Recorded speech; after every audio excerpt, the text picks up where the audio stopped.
This is Optimal Relationships Daily, episode 809, Parenting a Middle Schooler. Have a laugh on me. Even psychologists struggle. By Jodie Eckleberry-Hunt of JodieEckleberry-Hunt.com. Hello, everybody. Greg Audino here, your host here on the aforementioned Optimal Relationships Daily.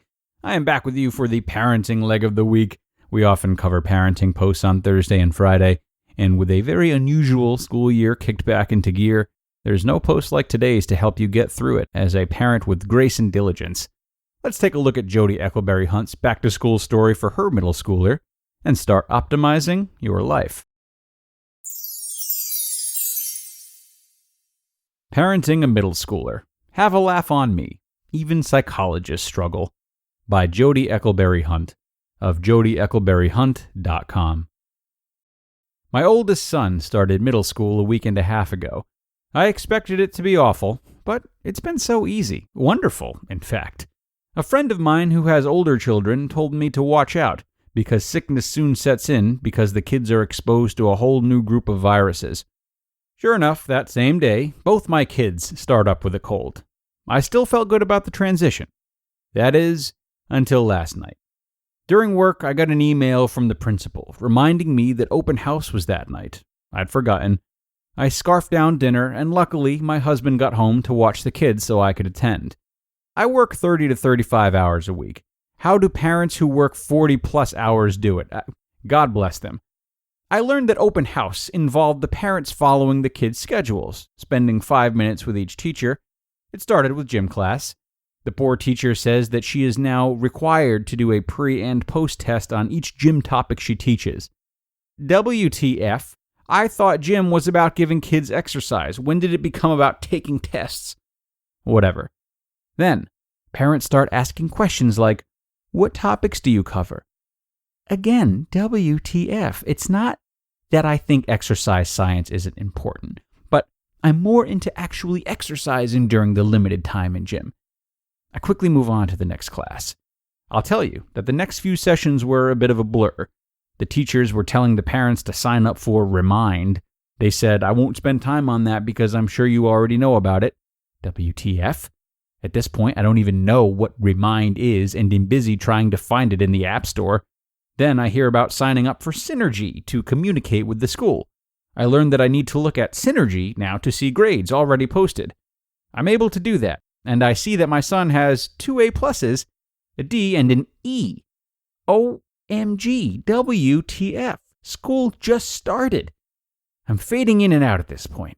I begin to digest the message that my worth as a parent is going to be measured by my ability to get this semi-feral animal, aka my son, to complete and turn in his assignments.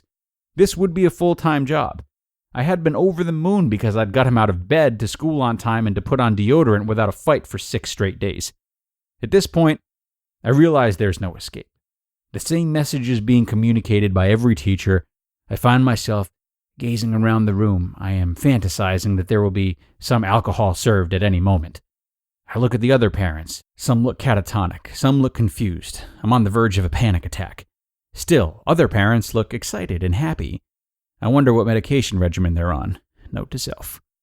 I also note how many chairs are in the rooms. There are a lot of kids in each class. While I'm only responsible for the one wild animal, I feel empathy for the teachers who have to manage a room full and have to meet all of the requirements associated with the curriculum. I want to say here that I think lawmakers have lost sight of the point of education, but that is another blog.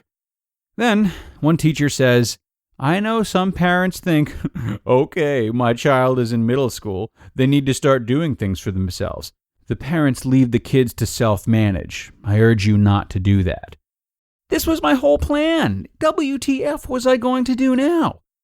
By the time I reached the last session, I was ready to run for the door. When I got home, my son asks, didn't you think Mrs. X was mean? She's always giving me the stink eye.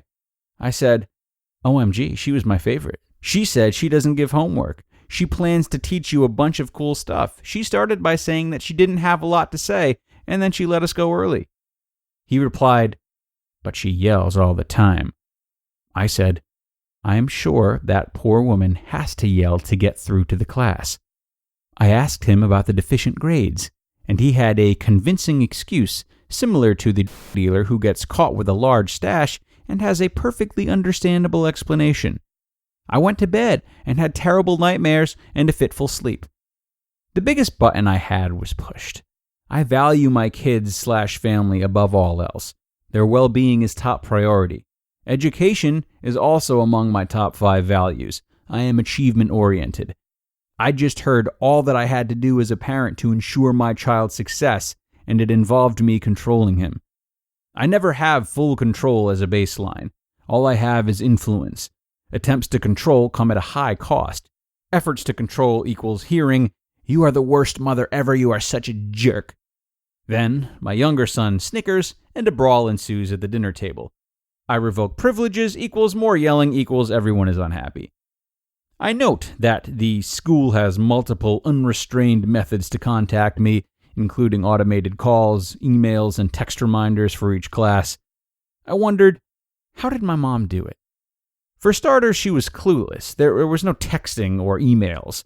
Parents were only contacted if their child was throwing spitballs at the teacher.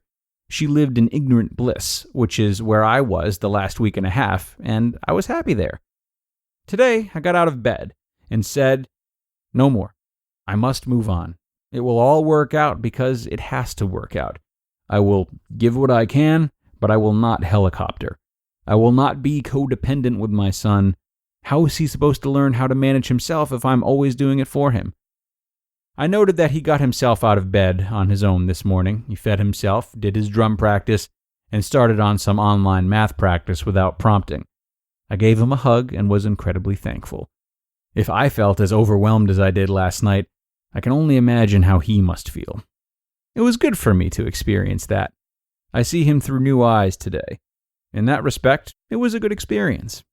I guess my points are, A, there is usually a silver lining. B, my job is to be the best parent I know how to be, which is not always what others tell me to do. C, it is okay to feel sorry for myself for a little while, but I need to limit that time. And D, kids are amazing people, capable of amazing things, lest we forget.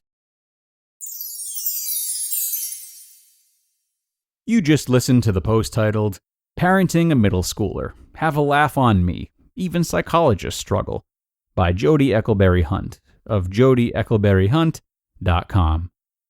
Now, as Jodie points out, back to school can be tough even for psychologists, as can other struggles of life. And whether you are a mental health professional or not, such stress and anxiety can easily create family conflicts and affect your relationships.